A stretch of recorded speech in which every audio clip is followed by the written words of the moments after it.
Come on, Double D, you're the smart one. Why would you be organizing these leaves right by a school door where you're waiting for your friend to come out?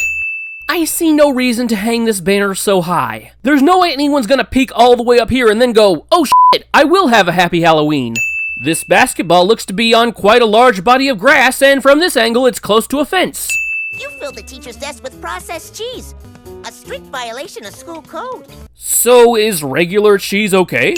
I was quite the immature student, writing fake names in the textbooks like Jim Shorts and Dan Druff. Rigor mortis doesn't rank that high. This tape has the word widescreen on the side as if it's the title of the film. Widescreen doesn't sound like a scary movie. Look at all these videotapes. And in a special that came out in 2005, the same year the last widespread VHS tape did. This show probably isn't set in 2005, but that really made me worry about the relevancy of this special. Thank God for nostalgic love. Widescreen is one word. Full frame and widescreen? On a videotape? How does that work? You can't flip a tape over in the VCR! How long did it take Ed to watch all these movies? Did he not go to school? Double D and Eddy went to school, and Ed clearly isn't sick. Either these movies are super short, or Ed's a hooky player. This Chunky Puffs box doesn't have the usual prize and low and fat labels. I got secret directions to the creepiest monster-ridden neighborhood in the land. I got them from my brother. Because the last time you got a map from your brother, everything went great. You think Eddy would still be traumatized. Lothar's about to go on a monster slaying spree, but doesn't do anything about these witches, which according to him are gonna jinx them. If he just finished them off, none of the other monsters would come out. You guys know toasted marshmallows give me the toots. That line.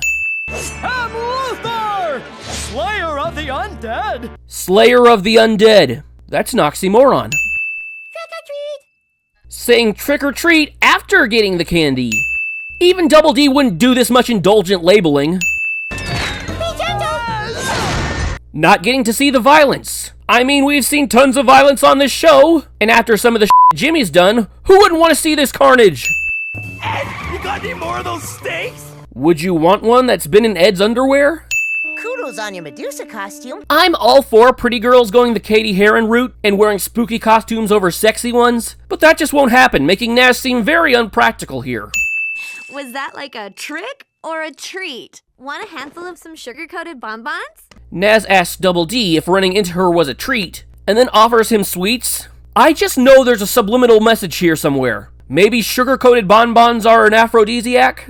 Let's go check out the next house. The next house is across the street? But they're in a cul-de-sac. They should just go in a circle. Speaking of which, is there a neighborhood outside of the cul-de-sac? Do these kids have limited houses to trick-or-treat at? That sucks. I've heard of rear view, but this is ridiculous. How tiny is this wagon here? It's like a Barbie wagon. It's 2023. Of course I was going to reference Barbie somewhere. The cement mixer that Ed jams Naz in was round. How is she in a square-shaped block of cement? One down, two dorks to go. I think Johnny and Jimmy could pass for dorks too. I think arguably Kevin could be a dork. If Kevin's talking about Ed's, he should be more specific.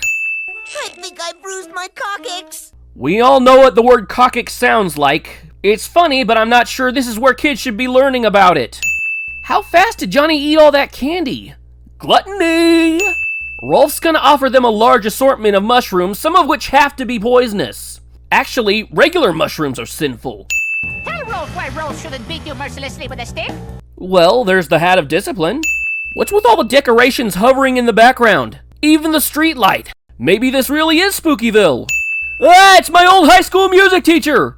If you thought I was kidding about that witch bitch, I wasn't. You give Jimmy his candy back. Ed beats Sarah up and she's still going on about Jimmy's candy? Where's this bitch's head at? We see all the kids slowly make for the Eds. Except Naz, of course. We will wait here safe till morn. The monsters have been defeated! No they have not. You're waiting them out. You literally just said so.